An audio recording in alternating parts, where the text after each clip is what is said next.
So we're all reeling from those record high unemployment figures which came out earlier today. But perhaps paradoxically, we cannot seem to fill highly skilled positions.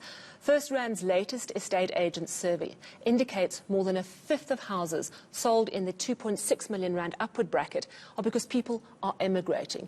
And to fill the gap, a new critical skills list was published last week. It aims to ring-fence jobs we cannot fill locally and allow foreigners easy access to visas so they can work here. It includes engineering, technology, medical skills.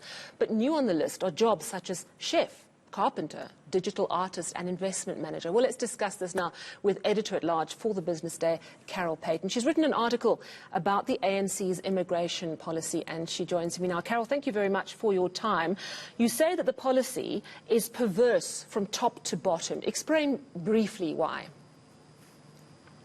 Well, it's perverse. I mean, you have immigration at the bottom, which is your kind of your lower skilled area, and I think that everyone knows that that policy is not working.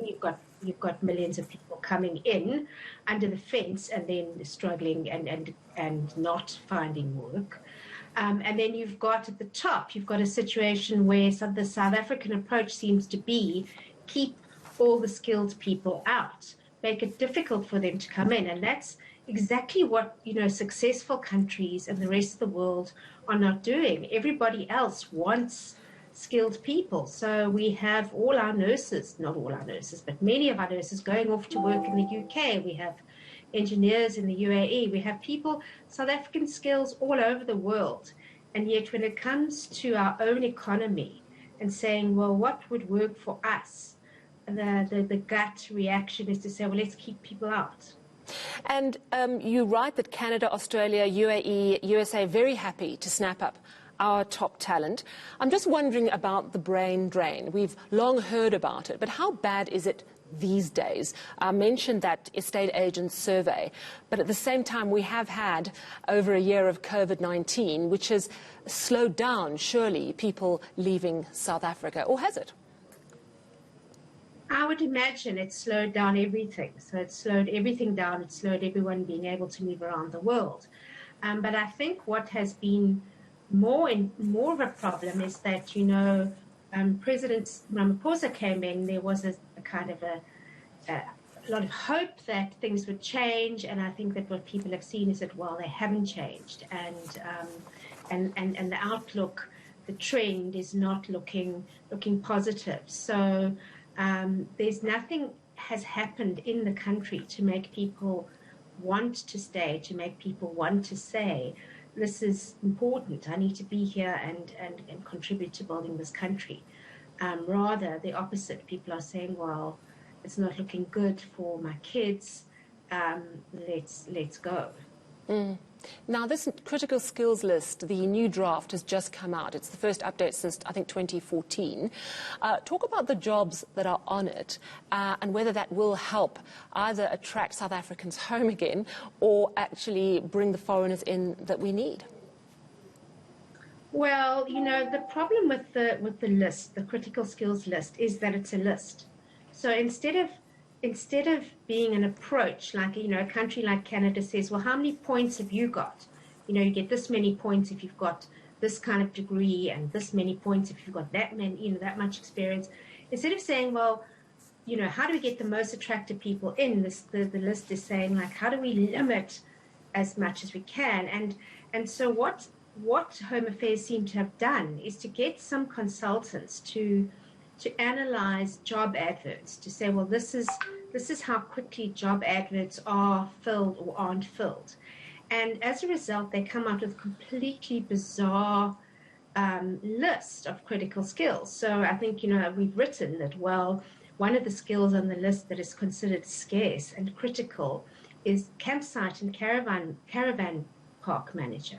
Another one is a travel accommodation inspector.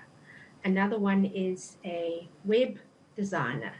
So now none of those skills really are either high-end, top-end, critical, or in short supply. So it's a very, very bizarre methodology. And in fact, it's not just the list that's a problem. It's the fact that there is a list and that this is how we run immigration policy. Yeah, and at the same time, we are facing a massive jobs crisis in this country, and it's getting worse and worse. And I'm wondering to what extent that's about us not developing talent. If you think that apparently on that list we've got chefs and carpenters, doesn't that suggest that we're not training up people enough to fill those positions, first of all?